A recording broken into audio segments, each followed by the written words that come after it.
बाबा बाबा कैवल्यनाथ की फौज में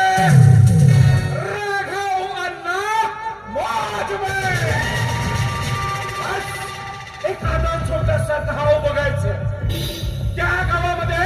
आश्रम खोलायच्या नावाखाली लोकांकडून जमिनी दानमध्ये मागायच्या आणि त्या जमिनीवर नारी विद्वांसाठी आश्रम बांधायचा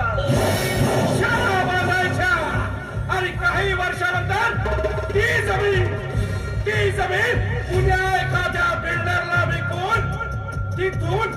पोबारा करायचा बस